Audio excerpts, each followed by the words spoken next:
ಇನ್ನು ವಿಧಾನಸೌಧದಲ್ಲಿ ಬಜೆಟ್ ಪೂರ್ವಭಾವಿ ಸಭೆ ನಡೀತಾ ಇದೆ. ಇವತ್ತು ಬಜೆಟ್ ಪೂರ್ವಭಾವಿ ಸಭೆ. ಅದರ ವಿಶೇಷ ಅಂತ ಹೇಳಿದ್ರೆ ವೀಲ್ ಚೇರ್ನಲ್ಲೇ ವಿಧಾನಸೌಧಕ್ಕೆ ಸಿಎಂ ಬಂದಿದ್ದಾರೆ. ವಿಧಾನಸೌಧಕ್ಕೆ ಆಗಮಿಸಿರುವಂತಹ ಸಿಎಂ ಸಿದ್ದರಾಮಯ್ಯ ಕಾಲು ನೋವಿರೋದ್ರಿಂದಾಗಿ ಮಂಡಿ ನೋವು ಸಮಸ್ಯೆ ಇದೆ. ಹಾಗಾಗಿ ಕೆಲವು ದಿನಗಳ ಕಾಲ ಅವರು ವಿಶ್ರಾಂತಿ ಕೂಡ ಪಡೆದಿದ್ರು. ಬಟ್ ಈಗ ಕೆಲವೊಂದು ಕಡೆ ಹೋಗುವಾಗ ಓಡಾಡುವಾಗ ಎಲ್ಲ ವೀಲ್ ಚೇರ್ನಲ್ಲೇ ಓಡಾಡ್ತಾ ಇದ್ದಾರೆ. ಈಗಲೂ ಕೂಡ ಸಿದ್ದರಾಮಯ್ಯ ಅವರು ವೀಲ್ ಚೇರ್ನಲ್ಲೇ ಬಂದಿದ್ದಾರೆ ವಿಧಾನಸೌಧಕ್ಕೆ. ಮುಂದಿನ ತಿಂಗಳು ಬಜೆಟ್ ಇದೆ. ಸೊ ಅದರ ಹಿನ್ನೆಲೆಯಲ್ಲಿ ಪೂರ್ವಭಾವಿ ಸಭೆ ನಡೀತಾ ಇರುವಂಥದ್ದು. ಮಂಡಿ ನೋವು ಬಳಿಕ ಮೊದಲ ಬಾರಿಗೆ ವಿಧಾನಸೌಧಕ್ಕೆ ಬಂದಿರೋದು. ಇಷ್ಟು ದಿನ ಅವರು ರೆಸ್ಟಲ್ಲೇ ಇದ್ದರು. ಸ್ವಲ್ಪ ನಡೆಯೋದಕ್ಕೆ ಸ್ವಲ್ಪ ಸಮಸ್ಯೆ ಆಗ್ತಾ ಇದೆ ಅವರಿಗೆ.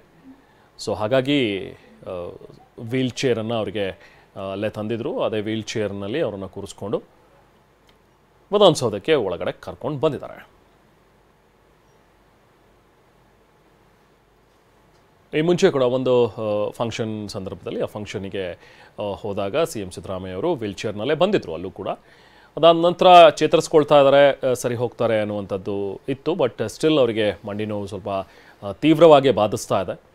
ಬಟ್ ಪೂರ್ವಭಾವಿ ಸಭೆ ಇರೋದ್ರಿಂದಾಗಿ ಈ ಸಭೆಯಲ್ಲಿ ಅವರು ಇರಲೇಬೇಕು. ಅವರ ನೇತೃತ್ವದಲ್ಲೇ ನಡಿಬೇಕಾಗಿರುವಂಥ ಒಂದು ಸಭೆ. ಬಜೆಟ್ ನೆಕ್ಸ್ಟ್ ತಿಂಗಳು ಅವರು ಮಂಡಿಸಬೇಕು ಬಜೆಟನ್ನು. ಸೊ ಹಾಗಾಗಿ ಆ ಸಭೆ ನಡೆಸೋದಕ್ಕೆ ಅಂಥೇಳಿ ಅವ್ರು ಬಂದರು ವಿಧಾನಸೌಧಕ್ಕೆ. ಆ ಟೈಮ್ನಲ್ಲಿ ಕಾರಲ್ಲಿ ಬಂದಂಥ ಸಿ ಎಂ ಸಿದ್ದರಾಮಯ್ಯ ಆರಾಮಾಗಿ ಇಳಿದ್ರು. ಬಟ್ ಅಷ್ಟು ದೂರ ನಡೆಯೋದಕ್ಕೆ ಅಥವಾ ಅಲ್ಲಿ ಹತ್ತಬೇಕಾಗತ್ತಲ್ಲ, ಮೆಟ್ಲು ಹತ್ತಬೇಕಾಗತ್ತಲ್ಲ, ಆಗ ಸಮಸ್ಯೆ ಆಗುತ್ತೆ ಅಂಥೇಳಿ ಬೇಡ ಮತ್ತೆ ಇನ್ನೇನಾದರೂ ಜಾಸ್ತಿ ಆಗುತ್ತೆ ಅಂತ ಅಲ್ಲೇ ವೀಲ್ ಚೇರನ್ನು ತರಿಸಿ ಆ ವೀಲ್ ಚೇರ್ನಲ್ಲಿ ಕೂರಿಸ್ಕೊಂಡು ಸಿ ಎಂ ಸಿದ್ದರಾಮಯ್ಯ ಅವರನ್ನು ಒಳಗಡೆ ಕರ್ಕೊಂಡು ಬಂದಿರುವಂಥ ದೃಶ್ಯಗಳು.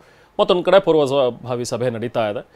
ಅಲ್ಲಿ ಕೆಲವೊಂದಷ್ಟು ಜನ ಅವ್ರನ್ನ ಭೇಟಿಯಾಗೋದಕ್ಕೂ ಕೂಡ ಬಂದಿದ್ದರು ವಿಧಾನಸೌಧಕ್ಕೆ. ತಮ್ಮ ಮನವಿ ಪತ್ರಗಳನ್ನು ಸಲ್ಲಿಸ್ತಾ ಇರುವಂತಹ ಕೆಲವೊಂದಷ್ಟು ದೃಶ್ಯಗಳು. ಜೊತೆಗೆ ಅಧಿಕಾರಿಗಳ ಜೊತೆಗೆ ಸಭೆ ಕೂಡ ಮಾಡ್ತಾ ಇದ್ದಾರೆ ಸಿ ಎಂ ಸಿದ್ದರಾಮಯ್ಯ. ಅವ್ರ ಜೊತೆಗೆ ಚಲುವರಾಯಸ್ವಾಮಿ ಅವರು ಸಚಿವರು ಇರುವಂಥದ್ದನ್ನು ನೋಡ್ಬೋದು.